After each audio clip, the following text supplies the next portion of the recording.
वंशी विभूषित करान नवनीरदावात पीताम्बराधरुणं फलाधरोष्टात् पूर्णेन्द्र सुंदर मुखाधरविंद्र नेत्रात् कृष्णात् परम किमपि तत्त्वं न जाने। बोले श्री कृष्ण कर्णधान की जय।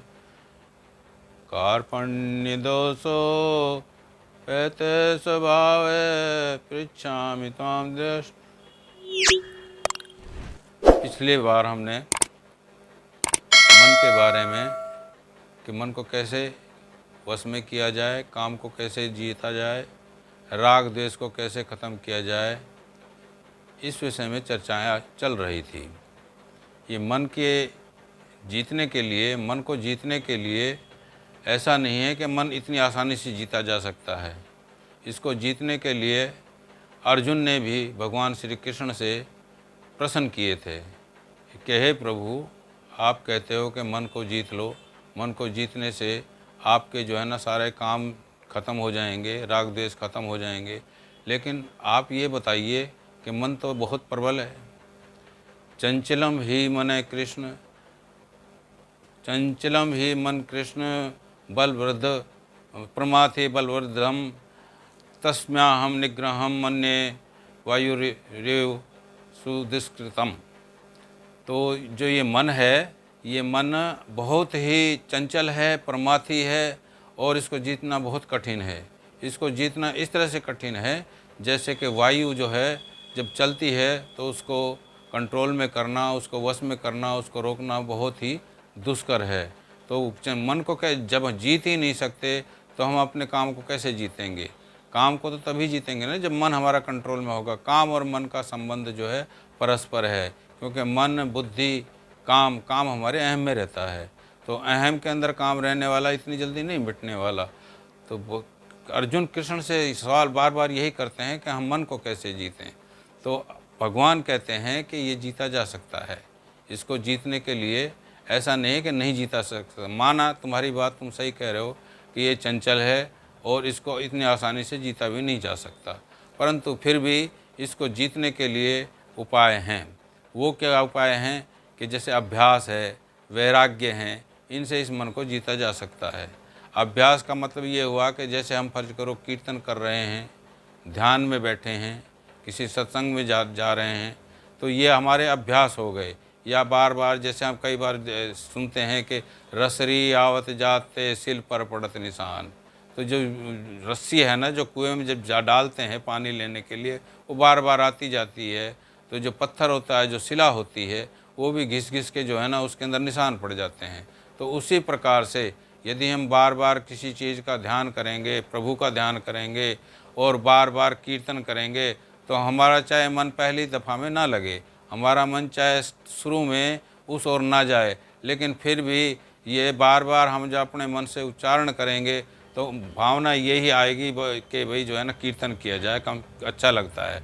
और भी कुछ नहीं तो जब संगीत होगा साथ में, तो संगीत से भी हमारे मन में फ़र्क पड़ जाएगा। यानी बार बार किसी चीज़ को हम करेंगे तो हमारे मन के अंदर ज़रूर फ़र्क पड़ेगा।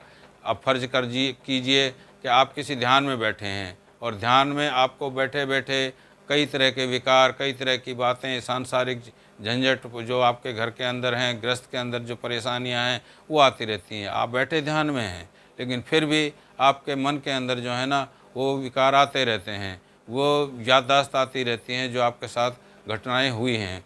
उन घटनाओं को रोकने के लिए आप जो है ना ध्यान में अभ्यास ऐसा किया जाए जिससे कि मतलब जो है ना बार बार अभ्यास करते रहोगे। जैसे फर्ज करो आप जो है ना कोई खेत जोत रहा है, हल चला रहा है, तो स्टार्टिंग में जो है ना उसको हल पकड़ना भी नहीं आएगा, चलाना भी नहीं आएगा, लेकिन वो बार बार जब ऐसा अभ्यास करेगा, बार बार चलाएगा, तो उसका हाथ ऐसा हो जाएगा कि यदि वो हल को भी नहीं पकड़ेगा तो भी खेत जुतता चला जाएगा।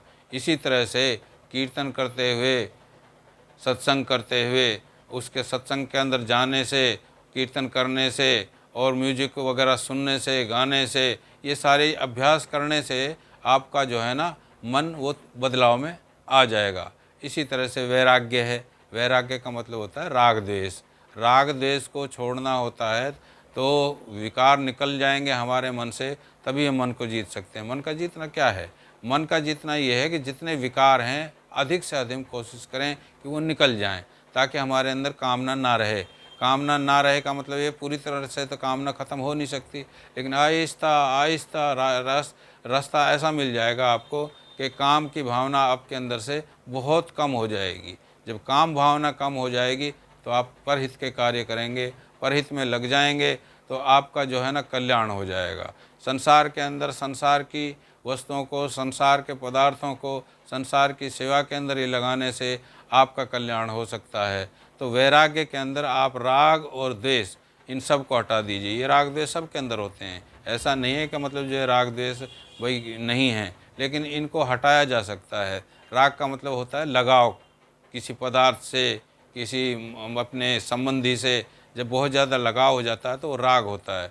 और द्वेष होता है कि मतलब जैसे फ़र्ज़ करो हमारा साथी है कोई, हमारा कोई मिलने वाला है, हमारा कोई भाई है, यदि उसके अंदर मतलब जो है ना कुछ उन्नति ज़्यादा आ गई है और हमारे अंदर कम आई है, सेम का व्यापार करने से या सेम कार्य करने से, वही कार्य करने से, दोनों के अंदर उस कार्य कुशलता के अंदर, उस कार्य की प्राप्ति के अंदर, उसकी उन्नति के अंदर, प्राप्ति के अंदर कुछ फ़र्क आ गया है, तो हमें उसे देख करके द्वेष हो जाएगा जिसके अंदर ज़्यादा उन्नति प्रतीत हो रही है। तो इसलिए हमें हमेशा जो है ना द्वेष को भी ख़त्म करना चाहिए। ऐसा नहीं है कि राग को ही ख़त्म करना चाहिए। राग और द्वेष दोनों ही दुश्मन हैं।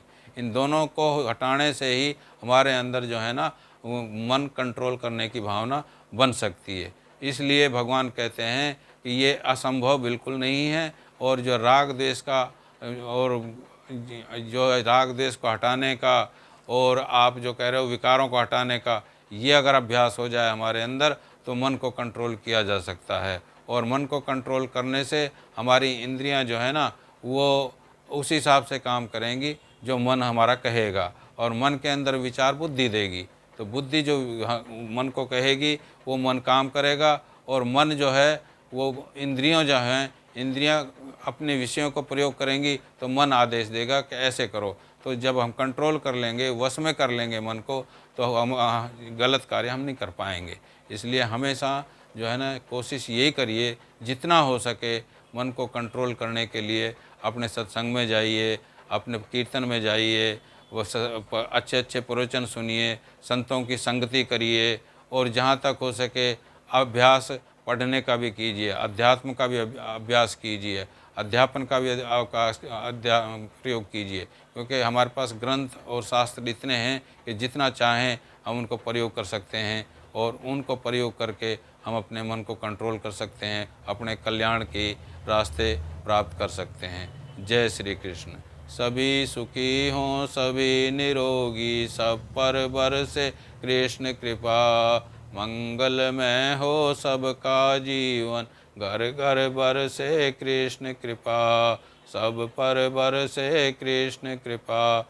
मेरे नाथ मैं आपको भूलूं नहीं, मेरे नाथ मैं आपसे दूर ना रहूं, आप मुझसे दूर ना रहें। मेरे नाथ आप अपनी कृपा सदा सब पर बनाए रखें। प्रेम से बोलो जय श्री कृष्ण, जय श्री राधे, जय भगवत गीते, जय गौ माता, जय गुरुदेव। ओम।